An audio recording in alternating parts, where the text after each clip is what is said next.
Alright.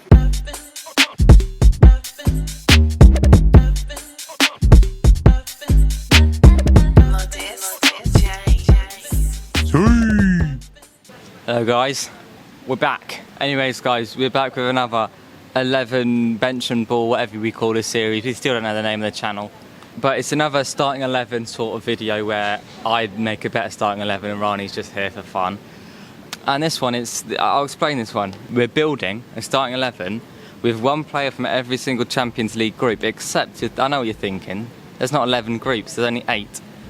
But we've allowed ourselves one player from Real, one player from Frankfurt and one player from Roma because they won the 3 European competitions last season. But a little twist, in the groups of Real and Frankfurt, you have to choose a player that's not from one of those teams. And so I'm going to let you go first with your goalie.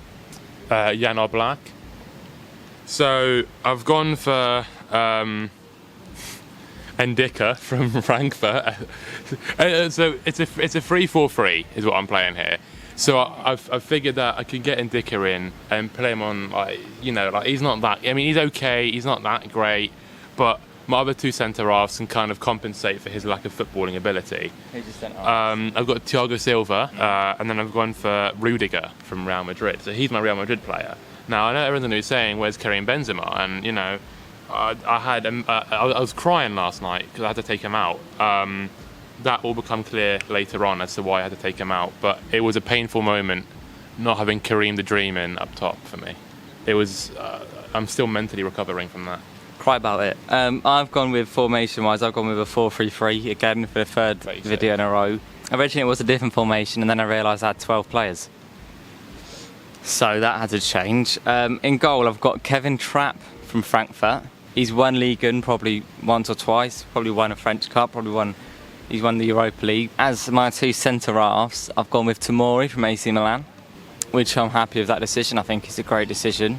Fikayo Tomori's a quality player, quality centre-half, pace, power, composure, defensive ability, all the important stuff. And my other defender, this is going to shock you, mate. I've gone with Pepe from Porto. I've not gone with any of the Atleti centre-halves because they're all just annoying.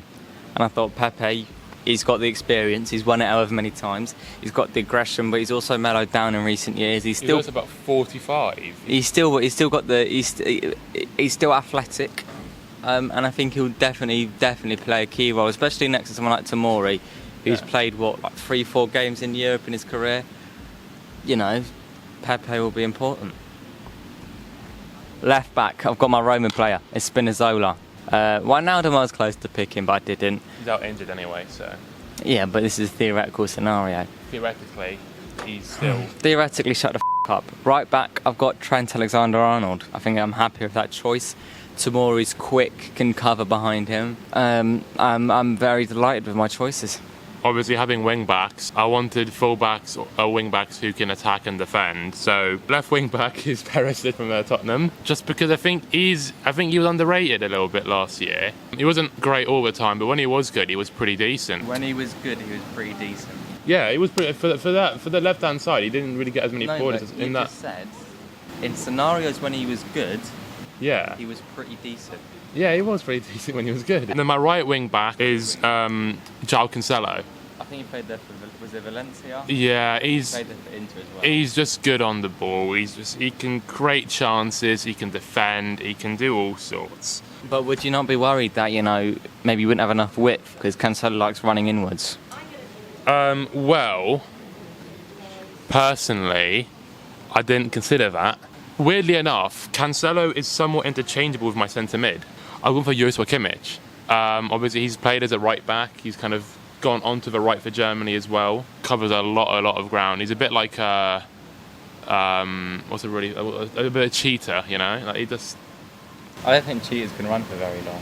I've gone for a bit of an all-round kind of box-to-box. I've gone for my Roma player here, and there was a few options. There was Nemanja Matic was an option. I was going to put Dybala in, but I don't think he's thrive at centre mid, so I've gone for Lorenzo Pellegrini.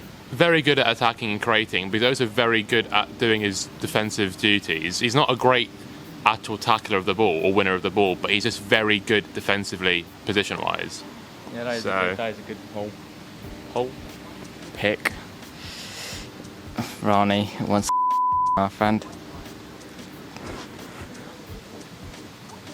I've got 3-man midfield. Midfield. I've gone with Højbjerg, Joshua Kimmich, and as my other final midfielder is Kevin De Bruyne. It has to be done. That's a very good midfield in my opinion. Not to blow my own but that is a very good midfield. I was gonna put De Bruyne in, but I don't like. All right, left wing.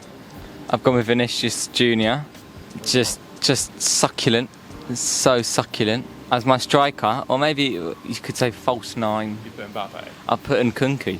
Okay, all right. But on the right, I have put Mbappe. Yeah, I have. Fraud. It was going to be Messi, so I just thought, I didn't. For Messi, the reason I didn't pick Messi, I thought him and Nkunku might be, taking up the same spaces, and then you've only really got as an in-behind runner, you've got Vinicius. Messi. So for my right wing, I've gone for Mo Salah. My striker, Nkunku. Again, it's strikers at the de jure term.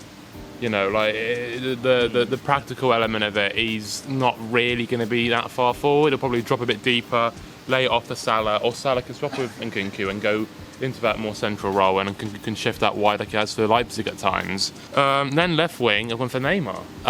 Now, if this was filmed about a month ago, Neymar wouldn't have even been a consideration for this team.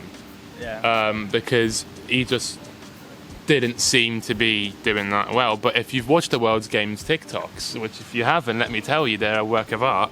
Under Christophe Galtier, Neymar has been on absolute fire. And I think, yeah. That's our 11. If you liked this 11, comment who you think won. I know that it was me, yet again. But Ndika's a class centre half. I think defence. Obviously, having the 3 at the back, you've sort of. I've got two centre backs who have won the Champions League in 2 years ago, Rudiger and Thiago Silva. I don't care though. But yeah, comment down below who won. And I won. Okay, he didn't. We'll see. I did. Again, I don't know if we're gonna have a decider. We might have hired someone to decide it. If we have a decider, it's happening. The champions.